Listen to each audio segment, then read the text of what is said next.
ನಮಸ್ಕಾರಗಳು ಎಲ್ಲರಿಗೆ.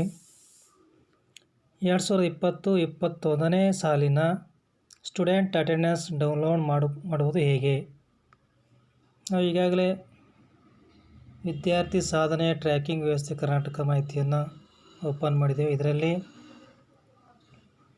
Student management class 1 to 10ನಲ್ಲಿ ಹೋಗಿ ಇಲ್ಲಿ ಅಟೆಂಡೆನ್ಸ್ ಡೀಟೇಲ್ಸ್ ಅಂತಿದೆ.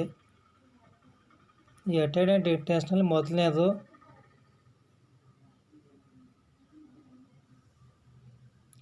ಅಟೆಂಡೆನ್ಸ್ ಎಂಟ್ರಿ ಫಾರ್ಮ್ ಮೇಲೆ ಕ್ಲಿಕ್ ಮಾಡಿ.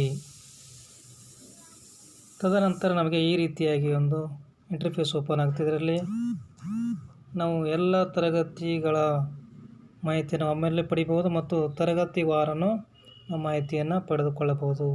ಈ ಉದಾಹರಣೆ 8ನೇನ ಪಡೆಯೋಣ. ಇಲ್ಲಿ 2020-21ನೇ ಸಾಲಿನ ಮಾಹಿತಿಯನ್ನು ಪಡೆಯೋಣ. ಇದರಲ್ಲಿ ಸರ್ಚ್ ಇದೆ, ರೀಸೆಟ್ ಇದೆ, ಪ್ರಿಂಟ್ ಇದೆ. ಈ ಪ್ರಿಂಟ್ ಮೇಲೆ ಕ್ಲಿಕ್ ಮಾಡೋಣ. ಇಲ್ಲಿ ಬಂತು ನಾವು ಸ್ಟೂಡೆಂಟ್ ಅಟೆಂಡೆನ್ಸ್ ಡೌನ್ಲೋಡ್ಸ್ ಅಂತ ಮತ್ತು ಡೌನ್ಲೋಡ್ ಮೇಲೆ ಕ್ಲಿಕ್ ಮಾಡಿ. ಈ ಸ್ಟೂಡೆಂಟ್ ಅಟೆಂಡೆನ್ಸ್ ಏಕೆ ನಾವು ಡೌನ್ಲೋಡ್ ಮಾಡಿಕೊಳ್ಳಬೇಕಂದ್ರೆ ಈ ವರ್ಷದಿಂದ ಅಂದರೆ 2020-21ನೇ ಸಾಲಿನಿಂದ UDIS ಪ್ಲಸ್ ಮಾಹಿತಿಯನ್ನು ನಾವು ತುಂಬಬೇಕಾಗುತ್ತದೆ. ಈ UDIS ಪ್ಲಸ್ ಮಾಹಿತಿಯಲ್ಲಿ ಕಡ್ಡಾಯವಾಗಿ ಮಕ್ಕಳ ಹಾಜರಾತಿ ಅಂದರೆ ಒಟ್ಟು ಮಕ್ಕಳ ಹಾಜರಾತಿ ಅಂದರೆ ಗಂಡು ಮತ್ತು ಹೆಣ್ಣು ಈ ರೀತಿಯಾಗಿ ಹಾಜರಾತಿ ಪಡೆಯಬೇಕಾಗುತ್ತದೆ. ಇದಕ್ಕಾಗಿ ನಾವು ಈ ಒಂದು ಮಾಹಿತಿಯನ್ನು ಡೌನ್ಲೋಡ್ ಮಾಡಿಕೊಂಡು ನಾವು ಮಕ್ಕಳ ಹಾಜರಾತಿಯಲ್ಲಿ ಕೊನೆಯ ಪುಟದಲ್ಲಿ ಇದನ್ನು ಅಂಟಿಸಿದರೆ ತುಂಬ ಉಪಯೋಗ ಆಗುತ್ತದೆ. ಏಕೆಂದರೆ UDIS ಪ್ಲಸ್ನಲ್ಲಿ ಮಕ್ಕಳ ಹಾಜರಾತಿ ಒಟ್ಟು ಮಾಹಿತಿಯನ್ನು ಈಗ 2020-21ನೇ ಸಾಲಿನಿಂದ ಮಾಹಿತಿಯನ್ನು ಕೇಳಲಾಗಿದೆ. ಹೀಗಾಗಿ ನಾವು ಇಲ್ಲಿ 8ನೇ ತರಗತಿ ನೋಡಿ ವಿದ್ಯಾರ್ಥಿ ಎನ್ರೋಲ್ಮೆಂಟ್ ನಂಬರ್ ಇದೆ.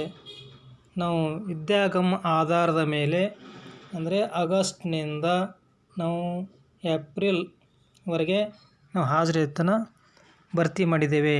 ಅಂದರೆ ಒಟ್ಟಾರೆಯಾಗಿ ಆ್ಯನ್ಯುವಲ್ ಸಮ್ಮರಿ ಅಂದರೆ ಒಟ್ಟು 181 ದಿನಗಳಲ್ಲಿ 169 ದಿನ ಹೀಗೆ ನಮಗೆ ಒಟ್ಟು ಮಕ್ಕಳ ಮಾಹಿತಿಯನ್ನು ಸಿಗುತ್ತದೆ.